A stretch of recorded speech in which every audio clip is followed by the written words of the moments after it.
Good afternoon. Thanks for joining us for the Broadband Summit, sponsored by the Caroline County Broadband Advisory Committee and the County of Caroline. The question is, and it's Caroline County committed to making broadband a commitment and making that answer yes.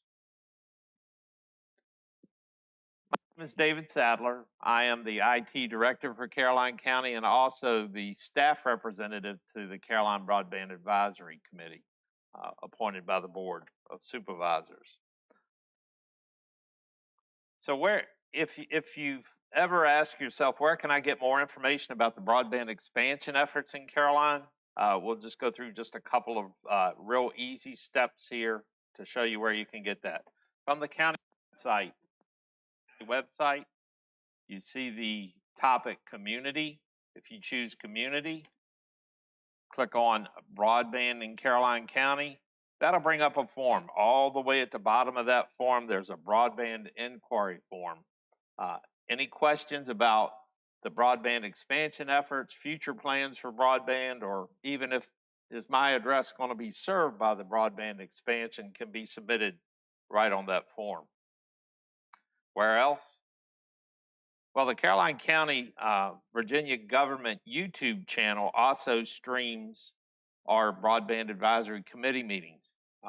The recorded versions of these same meetings are also available to be viewed, so you can actually get the information directly from the Broadband Advisory Committee.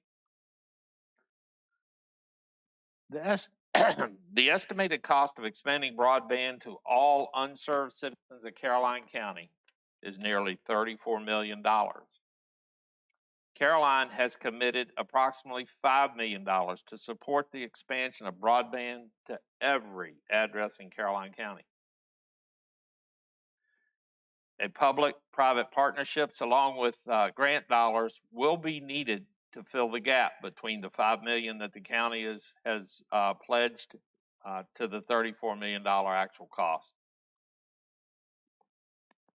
The Virginia Telecommunications Initiative, or also known as VATI, is the grant funding source. This is put on and administered by the Commonwealth of Virginia Department of Housing and Community Development. VATI is a very competitive grant funding tool used to fund broadband expansion in localities across the state of Virginia. Just to give you a little history of VATI, and the first year that VATI started making awards was in 2017. That year, 5 localities requested $1 million in funding. By 2020, 29 applications were received asking for $42 million in funding. Caroline County made its first VATI application that year. We were seeking to fund a small project in the Panola area of Caroline, in central Caroline. The VATI 2020 effort was unsuccessful. We did not receive an award that year. However, we looked at what happened in 2020, made improvements and changes to the process and did some work internally and reapplied in 2021. In 2021, VATI received 43 applications requesting $46.5 million in funding. Caroline County decided to partner with Matthews, Middlesex, Lancaster counties, and Breezeline. The 4-county regional project was awarded nearly $9 million in funding. With this award, Caroline County will expand service to 520 homes with the construction of 50 miles of new fiber. Service will be expanded to Port Royal, Balti, and Panola. Where are we with that 2021 award? Many of the county residents began seeing utility work ahead signs earlier this year. Just to give you a little idea with the 2021 process, the construction has started. Currently, the construction is at about 90%. We often have questions about I've seen them working on the fiber outside, you know, my door or on my street. When will I get service? Well, about 90% of the construction is complete at this time. The project is on schedule or slightly ahead of schedule. The construction has to be completed by the end of January. So within the next couple of months, that construction will finish up, testing will finish up, and once it's finished, then it's turned over to sales. At that point, you will be getting a call from BreezeLine to set up your service if you so desire. Now, the one frustrating thing that we see in the broadband inquiry forms is that citizens who are calling BreezeLine at this point, ahead of the construction being finished, the BreezeLine sales department has no record of the address until the construction is complete, testing is complete, and it's turned over to them. So if you call now, the person that you're speaking with will be very confused. So in VATI 2022, VATI 2022 was a very fluid process. The guidelines changed throughout the process from the time it was announced all the way through to just prior to the awards, actually. Federal funding allowed the program expansion, a massive program expansion. So, well, if you remember back in 2022, I guess the actual impacts of COVID were fairly visible, and it was seen by people needing to work from home, students needing to attend school from home. So for that reason, the federal government massively funded broadband expansion. This money was funneled through the state from the federal government, and the VATI program expanded. A lot of us are constantly hearing in the news in different areas and from different sources about all the money for infrastructure and broadband coming down from the federal government. Just keep in mind that a lot of that money at this point is being funneled through the state and through this program that we are currently using, the VATI program. So about halfway through the entire process, it became evident that with that massive influx of federal money, that universal coverage was going to be key. And this was already well into the process, and it became evident in July with the applications being due in August. So at that point, we knew that we had a lot of areas east of Caroline covered. West of Caroline, we had the majority of that area covered with the exception of one small area. We attempted to address this by going to a second year application, a second step or a two-phase project. And because we were unable to achieve universal coverage for all addresses in that one single application, we were unsuccessful.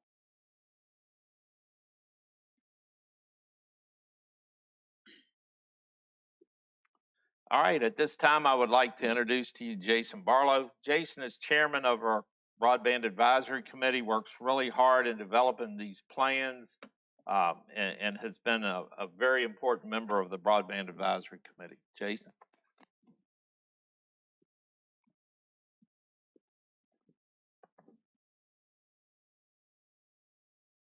Thank you, David. Thank you for all that good information, David. I think what you showed is the difference from when VATI actually started and we first started coming onto our radar to where it was last year and where we're going this year. You know, it's interesting numbers when you look at $1 million for when it was first asked, and last year, I think the total awards were somewhere around $750 million. The total asked last year was around $930 or $940 million. So it was a huge expanse in that process. So thank you for that information. So I'm going to talk to you today about the 2023 grant cycle. I know it seems kind of weird. You know, it's 2022, but we're looking for these things to be awarded in 2020, at the end of 2022, hopefully, and that's when this construction will start, is 2023 grant cycle. I'm going to explain or go over a comparison of last year's numbers versus this year's numbers. We've got some really good information. All of this information is public information. It's available on the VATI website. They have the 2022 applications for each individual county and application that came through. And they do have this year's, which is a 2023 VATI grant cycle process. They have all those available. So I've kind of gone through to kind of break this down to give you some good numbers so that way people can look at this. So first we're going to talk east of 95. East of 95 is Breezeline. That is who we have partnered with to, as people, last year it was Atlantic Broadband. The name has changed to Breezeline. No difference in the service of this area, but they went through a name change. On the left-hand side of your screen, you can see the 2022 grant cycle information. Right-hand side, you can see the 2023. Immediately, you can see some good comparison of numbers here. On the left-hand side, in 2022, we were looking at serving 2,932 passings. That is, fiber would pass by 2,932 residents or structures. In 2023, that has gone up by almost 1,000, and we are now at 3,910 passings. So, of course, that's going to increase the cost of the project and everything, is what you would look at and be, okay, that's going to change. What's actually interesting with these numbers and working with Breezeline, last year it was around $31 million is what the total project east of 95 was on schedule for. When we looked at it and we went back to the 2023, we went to Breezeline, we were able to actually get that down to $21 million by cutting out $10 million. Now, looking at these numbers, everybody's going to ask themselves, where did that $10 million go? Number one, there were ways that we could actually re-engineer, and Breezeline worked to re-engineer the project to actually bring down the cost to make our VATI grant application very attractive and hopefully get us an award with this money. With that, they also are using a new technology. It is a newer technology that has come out there. It is currently utilized by multiple different people. It's not like brand new. We would be the first to use it, but other companies are using it. And this allows us to also be future ready, not future proof, but future ready. By doing this and using this newer technology, it means that that fiber should give us a longer lifespan to help future expanse and speed variations. So that is the overall project cost. Now, if we dig down into the numbers, this is where it really gets interesting. Last year, we went for east of 95. We actually had requested from VATI $20.6 million is what we were looking from the VATI pool, which is a lot of money. Looking forward to this year, we're only going to be asking $6.4 million. That is a huge decrease, around $14 million decrease. Not only have we decreased the price of the project, but that has allowed us to go to VATI and say, we really don't need as much money as we needed last year. We've gone back, we've re-looked at the project, and we can actually save some money. So that actually hopefully will make our project or our grant cycle and grant application more attractive.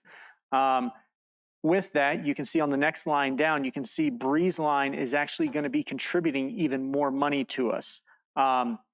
Last year, they were going to contribute around $7 million. This year, they're looking to contribute $11 million. That is what they have agreed with us for this project.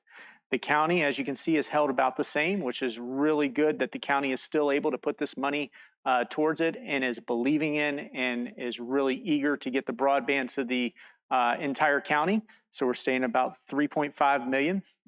And then if you break down to the bottom numbers, and I know I'm going through a lot of numbers here and I apologize, but I think this is really, really valuable because this is one of the weight points that VATI puts into how does this rank, how does this project rank against every other project application that they've gotten. So you can see per passing last year, it was around $10,000 per passing with these price decreases. And overall, we've gotten it down as the overall total price of the project down to about $5.5 thousand. Now from VATI, this is where they bring in a weighted metrics against it to see how beneficial in the cost analysis. Last year, we were essentially asking for $7,000 from this pool for every single passing we had.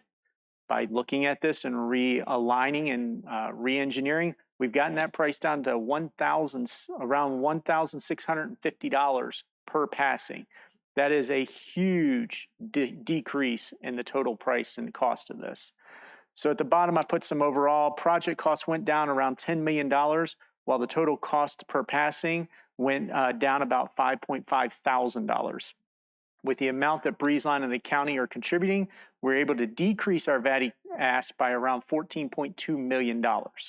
BreezeLine has given us a commitment, and they are looking at putting in about 65% of the overall cost of east of 95. That shows how much, number one, the county and BreezeLine want to bring this in here and help out the east side of Caroline County. So with that, I'm now going to switch over to west of 95 to dig into more details there. Because this is where last year, as David said, at the very end, it was around July of 2021. That's when the state came back with and said they were looking for universal broadband, which means all of the county at one time. So we had to switch gears and pivot to go try and get that taken care of before the grants were due in August. So it was a very, very tight deadline last year. This has given us a little bit more time and forward thinking with it to actually hopefully get a better grant out to the VATI for this year. So with west of 95, last year, Comcast was looking to do that piece. This year, we're partnering with Verizon. Last year, the total passings was 361 passings west of 95. Because we were looking at doing a two-phase. That's the reason you have more passings this year, because there are more people that will be brought into this. So this year, it's going to be 584 passings. The total cost of the project last year was $3.1 million. This year, 7.6. The increase is due to the number of passings that have been identified, because last year we did not have universal coverage west of 95. This will make that project whole, and that's why the project is more expensive. The nice part is if you look here, with the price of the project actually almost doubling, we were actually to bring down our price or our ask to VATI by a little, right around $200,000 is our overall ask. So we kept our ask to VATI almost flat. Last year was $2.2 million. This year it'll be right around $2 million, which is really good with more passings, about the same ask from VATI. The total from the provider, you can see Comcast had contributed or made a commitment to this project of right around $500,000, where Verizon is looking this year to do around $4.5 million. So about a $4 million extra contribution from Verizon to help out this project. The price from the county last year, again, because it was not a universal coverage, east or west of 95, it was lower numbers. So the county had made a commitment right around $500,000. Now they're looking at putting in a commitment of $1.2 million. So now we get down to the price per passing. If you look at those, comparing the 2022 to 2023, you're right about the same, but it's because of the price of the project. But then you really see the difference on the next slide or the next row down, which is the VATI price per passing. Last year, fewer people, same price of the project basically is around $6,000 per passing, where in 2023 we're looking at around little over $2,000 per passing. That is the ask from VATI. Hopefully that is going to be very attractive to VATI to know that for being able to contribute a smaller amount of money to the county, that they can actually bring universal coverage to all of Caroline County. So I brought out some data reviews down at the bottom. Project costs went down around $4.5 million, while the total went up by $4.5 million, while the total passes price per passing went down by $4,000 per passing. With the amount that Verizon and the county are contributing, we're able to decrease the VATI ask by about $240,000, while increasing the number of passings by almost 500 additional passings. Verizon has done a contribution to us, or a commitment to the county for this project, of around 66% of the overall project cost. Really, what we're hoping is with these numbers that we've brought out, that we have been able to provide to VATI a good application, an excellent application, so that way they can, hopefully award the money. But again, we have to wait for that sometime towards the end of this year. Now, this is a little bit of an eye chart. I have it here on my screen here. It hopefully looks good online. And anybody that needs this, we can go into more details at a later time. But this is the 2023 funding data that actually came out of the chart. If you look last year, there was almost $945 million is what the ask was. This year, the total ask to VATI across all counties is $304 million. The reason is because so many counties got awarded last year and they were able to get that universal funding. So the number of applicants actually went down and the total number of dollars went down that people are asking for, which is good. With this, you can see the two highlighted in yellow are Caroline County, and you can actually compare and contrast these numbers. Again, these were as of 2 months ago when I went through each of the individual applications and tried to pull out the information from their grant that each county had submitted. There could be small variances based on changes that they've made. There was a challenge period that we actually just ended, that any company that wanted to challenge that the addresses were already served, or they didn't, or there was something that needed to be changed within inside of the application or whatever, they had until the October 15th, I believe, is when they had to finish their challenges and notify each of the counties. The good part is Caroline County was not notified by that, so we had no challenges that we are aware of, and we have finished the challenge cycle. So at this point, our grant that we have written stands whole and stands before the VATI committee to hopefully will be awarded. So at this point, I'm going to turn it over to Jason Jacobus. He is on the Broadband Advisory Committee. He is the co-chairman. And thank you, sir.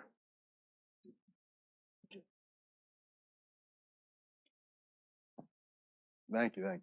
Before I get started with my portion, if there's any questions or comments from live streamers, they can enter those now, right? And then if there's any follow-up questions after this, if you're watching this after it's been recorded, they could submit questions to the county's website through the inquiry form, right? And they can also attend the monthly Broadband Advisory Committee meetings, but we don't normally take questions there, right? Yeah. So my name is Jason Jacobus, and I'm the vice chairman of the Caroline County Broadband Advisory Committee, and been a resident of the county for 15, 17 years now, but I've been involved in information technology during my professional career, and I believe strongly that there should be universal coverage in the county, so I'm here to move that forward in any way that I can. So I have two components: the affordable connectivity program, and then also wanted to give a quick shout out here to the Caroline Library, as they have been a resource for connectivity while we try to expand the rest of the county, right? So Caroline County Library has a hotspot program. That hotspot program is available anywhere that residents have a strong cellular signal. It's like a checkout program where all adult patrons with the library card in good standing can check out a hotspot. I believe it is a T-Mobile brand, and you can only have one per household at a time, but it's truly unlimited internet, and that's a nice resource to have if you don't have any or somewhat, a throttle meter connection. It's a good resource. The Board of Supervisors is working with the library system to expand that program as well.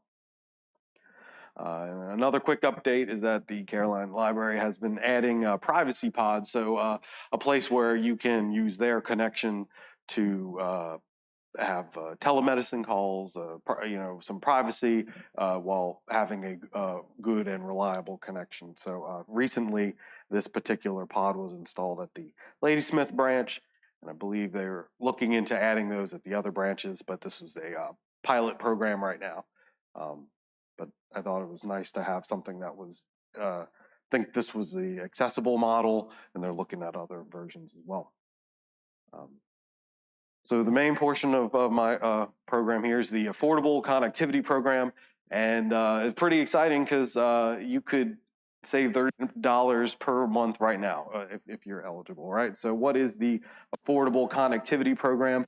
It's an FCC-based federal government program that helps ensure that households can afford the broadband they need for work, school, healthcare, and more. The benefit provides a discount of up to $30 per month towards internet service for eligible households and up to $75 per month for households on qualifying tribal lands. Eligible households can also receive a one-time discount of up to $100 to purchase a laptop, desktop computer, or tablet from participating providers. The Affordable Connectivity Program is limited to one monthly service discount and one device discount per household. So who is eligible for the Affordable Connectivity Program? A household is eligible for the ACP if the household income is at or below 200% of the federal poverty guidelines, or if a member of the household meets at least one of the criteria below. And this is where it becomes relevant for us residents of Caroline County. If you received a Pell Grant during the current year, if your household meets the eligibility criteria for a participating program existing in low-income internet, or the locality participates in one of these assistance programs, the free and reduced price school lunch program, the USDA Community Eligibility Provision School. Yeah, sure. So now that I've described the ACP, what this slide is that I'm trying to ask community advocates, how can you help? So, whether it's through schools or other community organizations, please get the word out that, not only the work that we're broadband expansion through the Broadband Advisory Committee, but also that this program exists and we are trying to spread that word. So once again, I've kind of gone over who qualifies for the broadband assistance. So you got 1, 2, or 3 qualify by income, a child or dependent, and participation in other assistance programs. And proof is required to qualify. All this information is available online, but very quickly, the values here to qualify by income.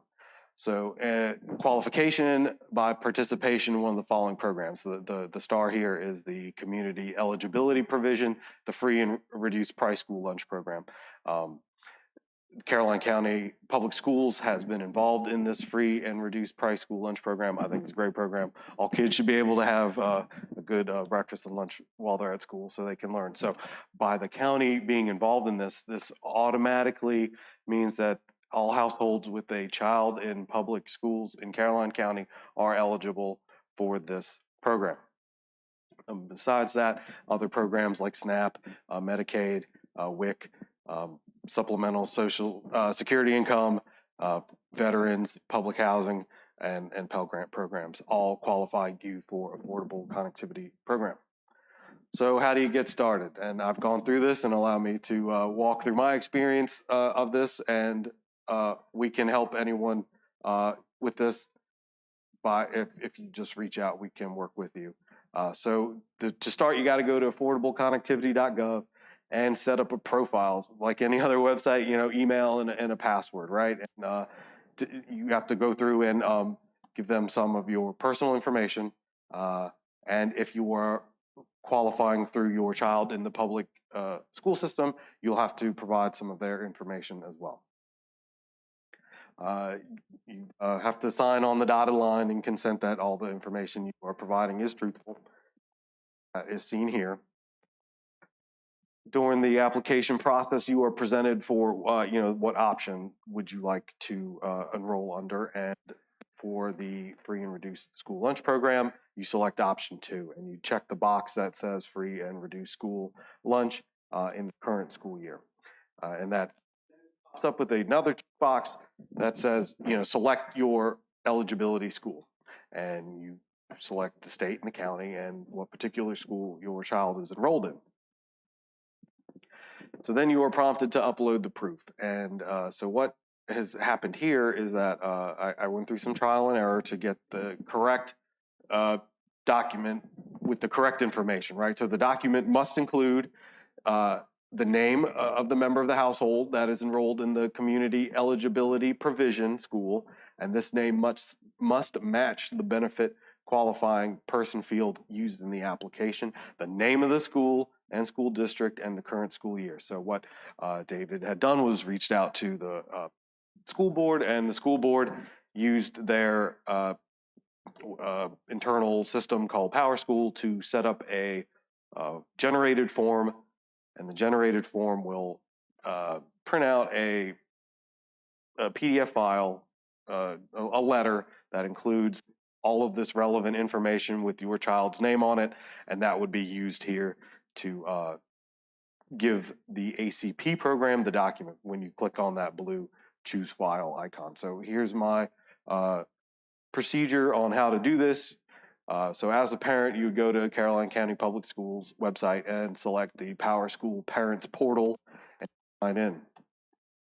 And in there, many options, but you're looking for the student report option, and that very top item, let's see if I can hover my mouse over this, is the community eligibility provision for 22-23 parents. So you click on that and you receive the document, right?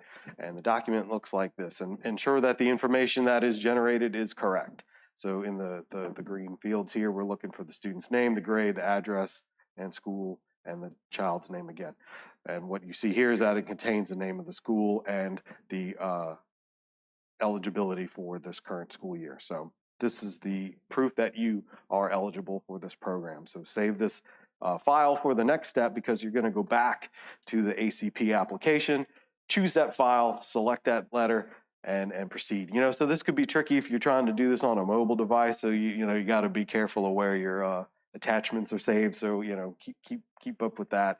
But on a computer, and maybe we can work with the library to maybe have a procedure for them to help with some of this if people are having problems with that, because I believe there's the library also has a person that comes and helps with technology needs, as a nonprofit, just public effort. So that would be a good resource to use for this.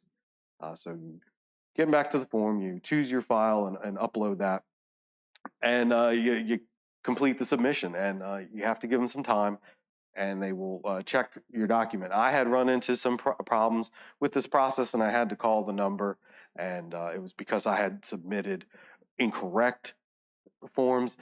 Long story short, they cleared those out. The one document letter from PowerSchool was the right one, and that worked, and then I was approved. So once you are approved, you get a response email, and in that email there's an application ID, and that's what the ISPs will use to verify your ACP approval. And you don't want to delay from this point, because I believe you have 90 days or something to that effect, and you don't want to let that get away from you. So in the email, they tell you you need to sign up by January 15th, or you'll need to reapply.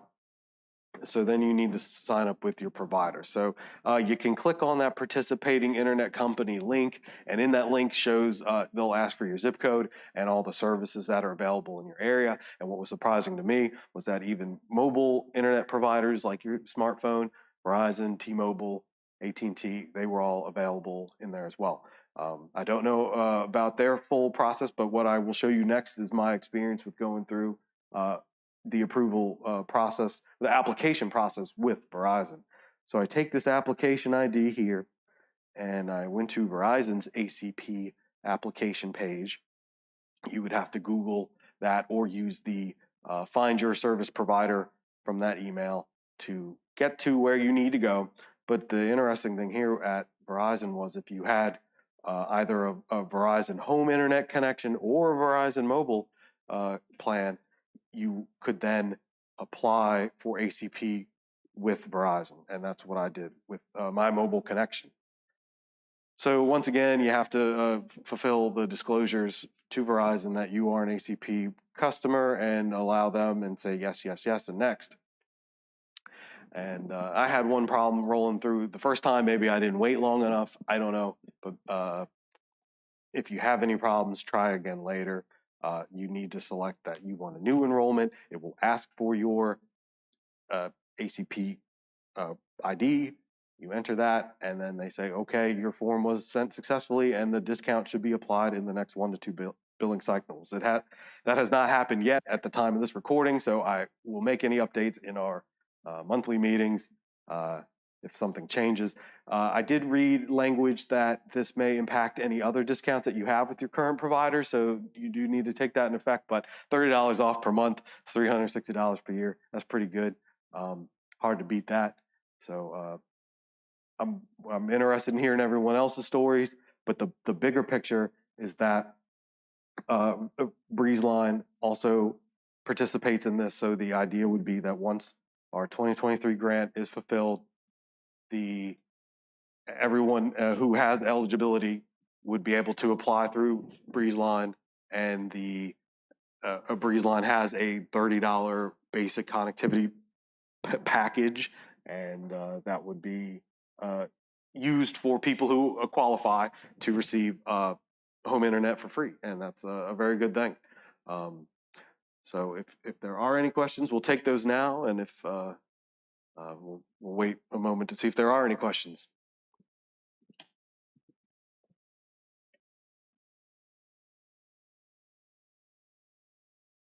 So just to reiterate what was discussed, for example, if you're in an area that we've applied for a grant, and we're still waiting to hear whether that's successful or not, and we're a ways off, probably a 3-year project, Jason. So would that help me with ACP? Probably not at this point. If you are using data plans, major cell phone providers, then ACP could get you that benefit right now. If you live in an area, there's some areas on the west side that are serviced by Comcast. Comcast participates. Both Verizon, Comcast, and BreezeLine all have packages at or below the $30 threshold. So it is very possible that you could even receive free internet at your home. We've had some neighboring jurisdictions go through this with BreezeLine with their $30 package, and the customer ended up owing $5 or less per month for internet. So it is a very strong program. It's one that we really want to take advantage of. Now, what you don't want to do is, if you live in an area that's in the project area where we're trying to get the application approved and we're working towards construction, maybe if you don't have a data plan that you're currently paying for, maybe hold off just a little bit, because again, like Jason had mentioned, about 3 months to actually place the order for the internet or notify the company. So if you do that now, of course, that will expire before you have internet available to you. All right. We had a moderator watching the live streams, as well as what we want to do is discuss some of the questions that we're seeing on that inquiry form. Again, go to the Caroline County website, community, broadband, go to the bottom. If you hit that inquiry form, it will come to us.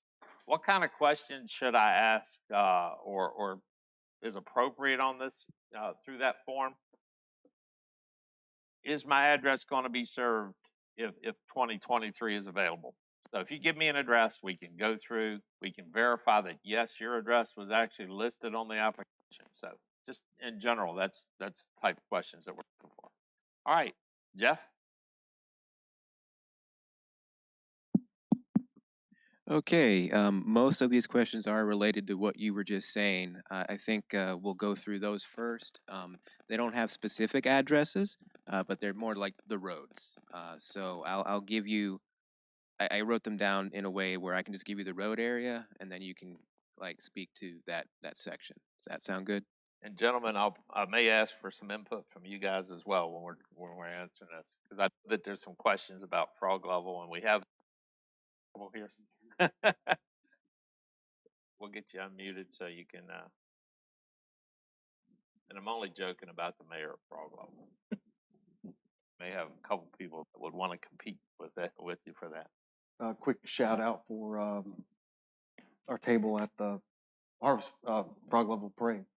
Yeah, so next weekend, what is the date of that? 29th? Yeah, 29th. So the 29th of October 2022, we will have representatives at the Frog Level Parade, so you can stop by and ask questions at that point. Also, a quick shout out to the school system. Dr. Calveric and her staff really deserve a lot of credit for working with us and working with the Broadband Advisory Committee closely to make sure that we got through that process. First, in having the school certified under the USDA as a community eligibility program recipient so that you would automatically qualify.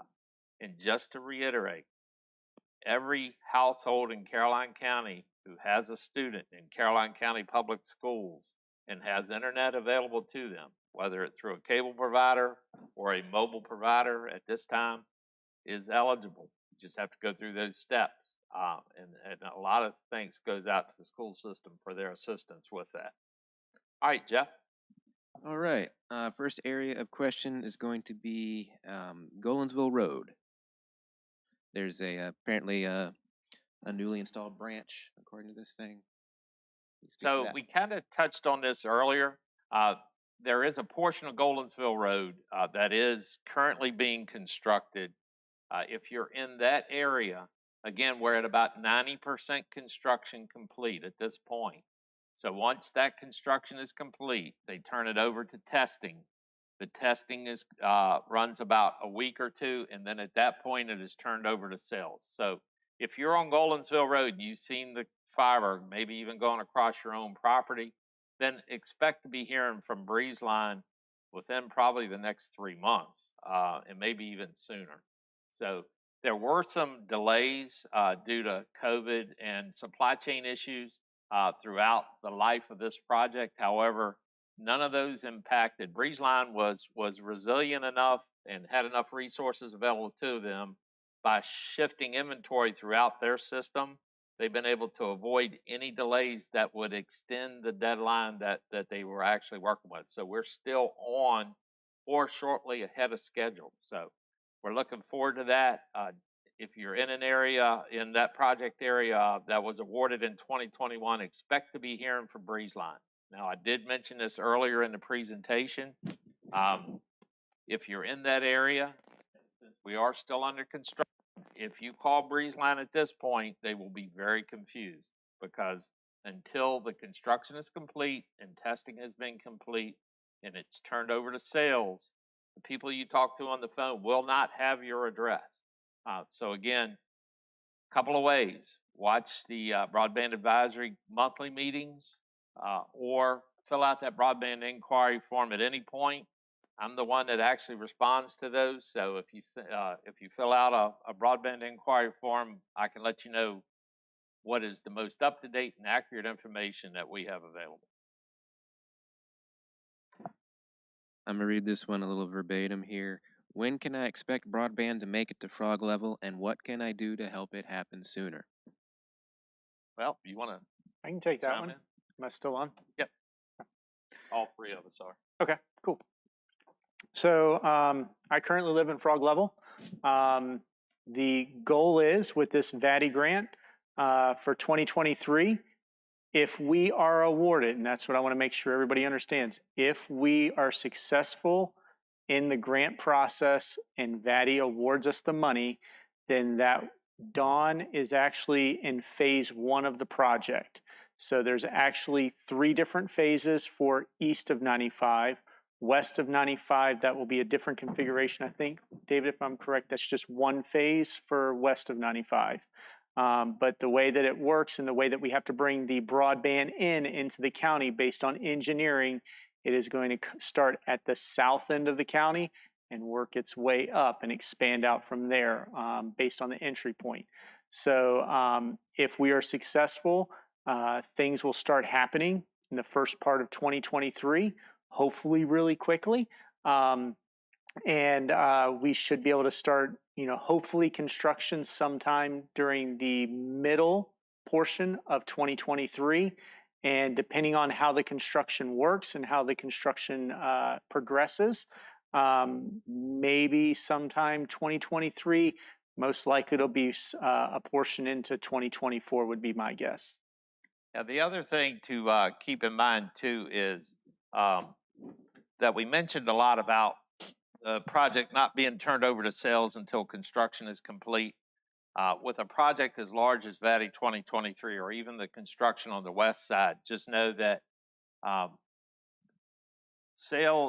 construction will be complete in phases, so that as the smaller projects areas are complete, they will be tested and turned over to sales. They won't have to wait to the very end of the project till the project is 100% complete in the county. So as areas are completed and tested, they'll be turned over to sales. So what you would see if we are successful would be small areas of the county being turned up separately. So we would start offering service to those addresses as soon as the construction in that area is complete and it's been tested. Okay, Tanglewood in Woodford. So that's been one of the Tanglewood and Tumbleweed addresses. We've received numerous requests for information. It's a small subdivision up in the northwest corner of Caroline, right along the Spotsylvania County line. Part of the frustration there is that Comcast comes in and serves either part of that subdivision or right near the entrance to that subdivision, but yet, according to the inquiry forms, they've been unwilling to try to expand into the subdivision. That being said, Tanglewood, Tumbleweed, that subdivision in that area are in the 2023 application. So if we are successful, you would be looking at a connection available to you by Breeze Line as opposed to Comcast. Would that Breeze Line or Verizon? That would be Breeze Line. Okay. That's on the east side of 95. Okay. So. Okay. All right. How about the area along Ladysmith Road? So Ladysmith Road has some construction, and I think we've had numerous requests around Maze Drive or Maze Run Road in Ladysmith Road. So again, this is some of those addresses where you may see construction vehicles in your neighborhood. You may see fiber running through your yard. One of the things that a lot of people, I believe, are finding a little bit confusing at this point is the fact that that fiber and conduit was installed several months ago now. But because we were part of a large multi-county project, resources are being moved throughout those counties. And as they have people available, they were working ahead. So they got the fiber installed and the conduit installed ahead of the equipment coming in to actually fire it up. So yes, if you're in one of those addresses on Ladysmith Road that's to be served by VATI 2021, again, you are looking at probably within the next 2 to 3 months getting a call or a letter from Breeze Line. So it's important as citizens start to get these letters from Breeze Line. A lot of us will find ourselves in a situation where we get offers from companies that we know they can't deliver, and you get in a habit of just throwing them in the trash. Start reading maybe the offers from Breeze Line, because they may very well apply to you, and you will be contacted once sales has received your area to turn up. Again, if you have questions specific to your address or your area, please don't hesitate to use the inquiry form. How about Page Road? Page Road, there are just a few addresses on the far eastern end of Page Road that may currently be served, but the expansion across Page Road would include one of the railroad crossings. So Caroline County was looking at, we knew that these projects are under a very tight timeline. And so if we were to try to if the cable company were to try to get a crossing under the railroad tracks, It would be impossible to do that in the timeline that is provided by the state. So the Caroline County Board of Supervisors decided to move forward with the construction under the railroad tracks at 4 different crossings throughout the county. So it would utilize one of those crossings. In fact, that process is ongoing. The permits for one of the crossings has been received. We expect the other 3 crossings. We will move forward with construction prior to the rest of the project being approved or any construction starting. So that when that project does start, if we win the 2023 application and the project is approved, once they get to the railroad tracks, it won't have to stop there. And if you notice, in looking at the footprint of the major providers, there's 2 fairly obtrusive or blocks to expand in broadband. One is railroad tracks, the second is interstate highways. They're very difficult to cross. So we've had the Board of Supervisors support moving forward with getting under the railroad tracks, even before or regardless of whether this project is approved, so that once we're there. That would then be included. They would cross under the railroad tracks there and continue across Page Road all the way to 95. All right. How about Rogers Clark Boulevard? It doesn't specify which end. So there are some addresses on Rogers Clark Boulevard, and I believe I remember the inquiry that this is in reference to. Again, a county resident went to the inquiry form, filled out the information. It's very simple, name, address, and your question.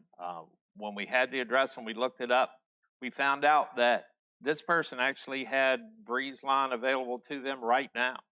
And they were unaware of that. So we were able to get them in touch with Breeze Line Sales and get them connected right away. So again, the inquiry form is key. And we have contacts within Comcast, Breeze Line, Verizon, that we can help get you in the right direction and get you talking to the right person. So. Okay, this question is stating that Don was apparently supposed to get broadband access last year, and they're just asking about an update of that. We have received a couple of requests on the inquiry form making reference to certain areas should have received it last year or were promised last year. So we wanted to address this and make sure that everyone understands that the areas that we've discussed outside of VATI 2021 are contingent on the application being approved through VATI.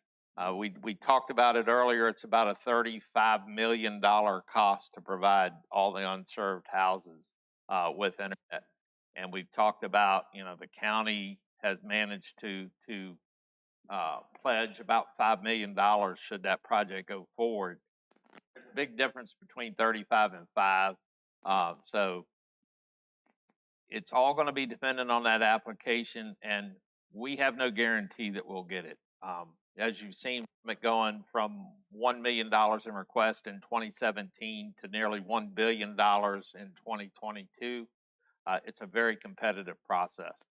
We feel that we've done everything that we possibly could do and we've taken all the steps to strengthen that application. Again, we discussed the fact that the process was very fluid last year and changing throughout the process.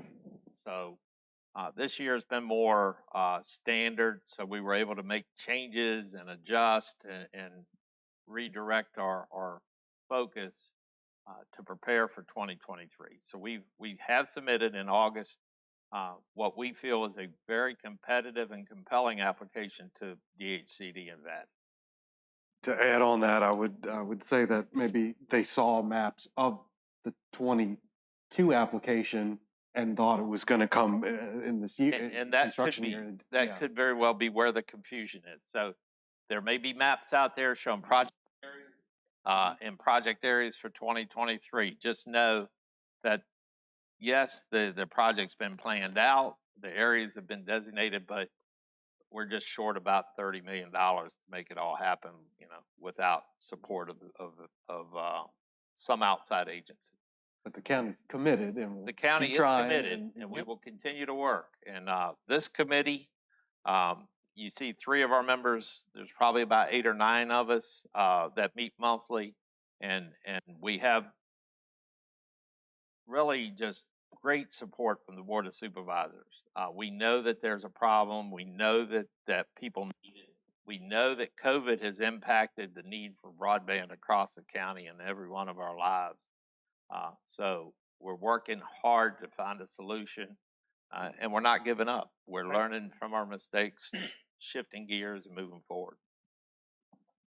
The Carter's Gate Road area of Charlesburg. So the Carter's Gate Road area of Charlesburg, we've received several questions. We know that that is also a very much needed area.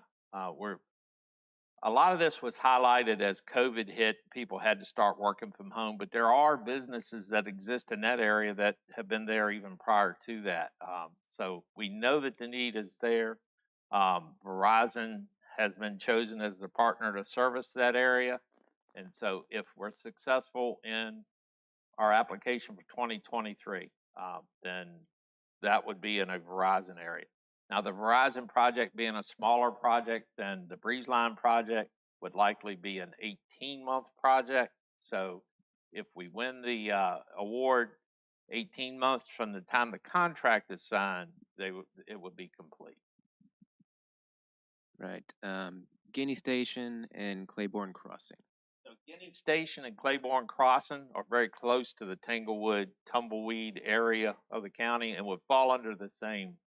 We know that there is close nearby Comcast in neighboring Spotsylvania County. However, it would be contingent on us winning the 2023 application. Your provider would be Breeze Line. Okay, the next few questions are a little bit more involved now. Where we at? Okay. I noticed what looks like fiber optic being installed in our neighborhood on EVA Drive in Port Royal. Can you tell me about the status of that and future broadband? So again, the Port Royal project would fall in with Balti and Panola in VATI 2021. That construction is at about 90%, and hopefully within the next 2 to 3 months, you will be hearing from sales. As part of my job with the county and part of the job with the Broadband Advisory Committee, I am, I guess, project manager over the VATI 2021 project. So I ride these areas on a weekly basis just to make sure construction is going. I know that there is construction activity. They're splicing in that area, so we're getting very, very close to light going through the fiber into the Port Royal portion of the project. All right. Here's a procedural question. Is there an update on the timeline for internet and instructions for the homeowner for activation or next steps? So again, construction's complete, testing is complete, then sales gets it. At that point, sales will reach out to you if you have a specific address. And we know that now we're getting to the point where some of this fiber and conduit's been in the ground 6 months and there's nobody been around. Don't think for a minute that Breeze Line has forgotten about you. It's a large project area spread across 4 counties. They are working in all the counties to keep their timelines on schedule as well. And so once the testing, sales gets it, sales will reach out to you. If you have questions about a specific address, then feel free to send us an inquiry via the form. Okay, this next one, it does not actually have, it's a vague area. I'm gonna read this because it's a full paragraph. I think it's probably relatable to many. We have never even had fiber cable on our road. We are only half a mile off of Route 1, and I-95 is a half mile in the opposite direction.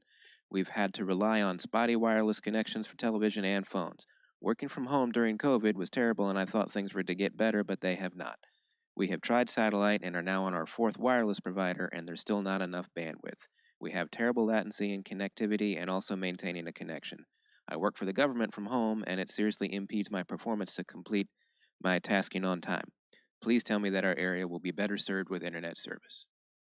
So the area that particular inquiry came from is over on the west side. It is in an area that, and we verified that particular address, which we're not putting out on the forum today, but we have verified that that particular address would be served by Verizon. So if we're successful, it would be completed within 18 months after signing the contract. The maps on the county website make it look like we should be able to get broadband coverage, but both Breezeline and Verizon and Comcast and pretty much everyone else we have contacted indicate they don't provide service here. Can you point us to a provider that actually will provide service? The fact that there's a fiber trunk line right in front of our house on 301 makes this all that much more frustrating. So this inquiry, we get several inquiries about Richmond Turnpike and a lot of the other main roads, Rogers Clark Boulevard, Ladysmith Road even, that people are aware that they have private fiber going through that area, and they are questioning as to how come they can't connect to that fiber. Just know that a lot of that fiber is owned by private companies that are not internet service providers. So connecting to that fiber, even though it may be a very good, very fast piece of fiber going by your property, unless they're an ISP, an internet service provider, it's not going to be available to you. Richmond Turnpike south of Bowling Green is a prime example. There are multiple companies that own fiber that come right through there. However, being able to connect to them, the fiber is owned by a private company and probably leased to another private company at a very high price. There's quite a bit of difference in the pricing when it comes to residential fiber connections and commercial. The commercial connection to fiber can run upwards of $1,000 a month, which just is not interesting to most residential homeowners. So again, south of Bowling Green, Richmond Turnpike would be in the 2023 application. If we're successful, the provider would be Breezeline. On the heels of that, my neighborhood is within 500 yards of major internet suppliers, yet for years they've refused to expand despite many inquiries. Maybe explain why that is. So when you're dealing with private companies and internet, those private companies are in business for profit, and it only benefits their current subscribers if they're still in business 10 years from now. So for that reason, they make a business decision. If the number of passings per mile falls below the threshold that they've set as a company, they know that it would cost them more to expand into that area than they could make on a month-to-month basis, thus causing them to lose money. We don't want to encourage our internet service providers to lose money because we want them to be around. We do realize the value of internet. So for that reason, what it takes to get into those areas, and that's what we're facing, is we have to incentivize a private partner by adding enough money to the project to make it useful for them to go into those areas. And that's what we're trying to achieve through VATI and through county contributions to those projects. Due to the last grant application being submitted at the end of August, should we wait to reach out to Breezeline and Verizon in September? Yes, so the VATI 2023 project went in August. The award will be announced, according to VATI, in December. And even then, once that award is made, again, it could be some time before Breezeline would even know, that your household is to be served. So, or Verizon as well. So, yes, until construction's complete and sales has your address, it would be very confusing to reach out to those providers because, again, the sales queue and having been a private IT provider in the county for years, I know that all of your major providers work on a database. And unless your address is in that database and you call them, they have no idea. So yes, if you're in an area that currently doesn't have service, calling now will not get you very far. It'll probably end up a very frustrating call for you. And to tag onto that, David, just to make sure everybody understands, we will continue to update you in every one of our meetings that we have every month on the status of the VATI grant. If we are successful and we win the VATI grant or we get the VATI money, we will continue to update on the progress of the project. So that way you don't have to guess on, okay, is my portion of the project done or is my area served?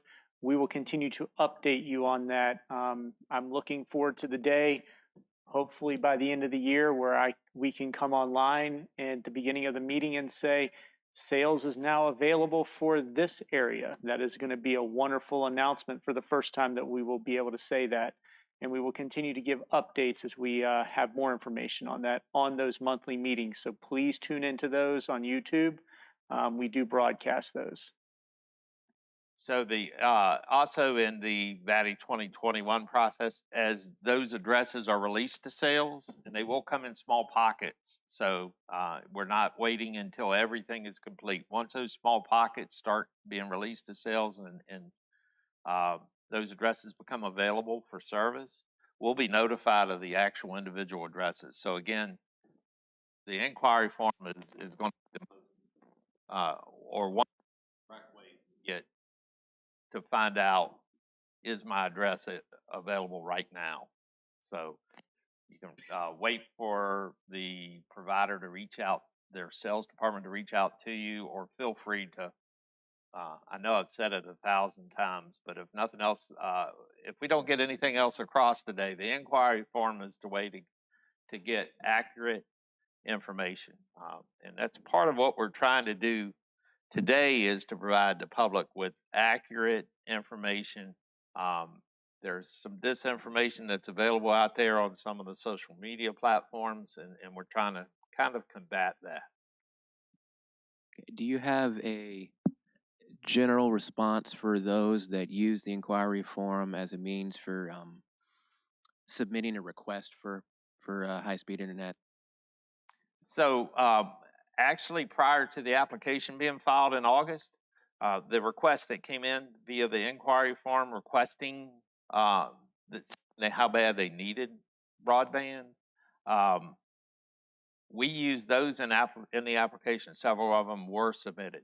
Now, once your area is released to sales, we can let you know that you're available, or that the broadband is available to your particular house, but that actual action that you would need to take would be directly with the provider at that point. In other words, we can't we can't take your order and set up your installation. That'll need to be done through the internet service provider. Can you speak to Dry Bridge Road? Dry Bridge Road would be Breeze Line project, and it is in the VATI 2023 project area. So we are anxiously waiting for the announcement of that award process later this year. Is that petition still out there? There is a petition online. Just know that is run by it was started by a citizen. We've recommended that people use it in the past. However, just know that there is a request for donations to an organization that we do not support or endorse. From the county's perspective, we're not going to request that you make any donations. So about 1,070 people, I think, signed that petition. Yep. So, and the link to the actual petition results is in the application that's with VATI and DHCD right now. So, if you did sign a petition, thank you very much. We do appreciate your support from the committee and the board and my staff, or the rest of the staff in Caroline that I work with. Just know that we are aware of the need, and we're working very hard to try to address the need in Caroline. That's all that we have. All right. Well, thank you for visiting either the web or Facebook Live today to watch the event. There'll be recorded sessions as well. But if you have someone, feel free to send them a link or like and subscribe to YouTube to try to get that out. But again, thank you for your time. And on behalf of the Broadband Advisory Committee and Caroline County's staff, just know that we're working hard. And hopefully when before long, the question of got broadband with a question mark will be yes. And that's what we're working to achieve. Thank you. Have a good day. Thank you for tuning in.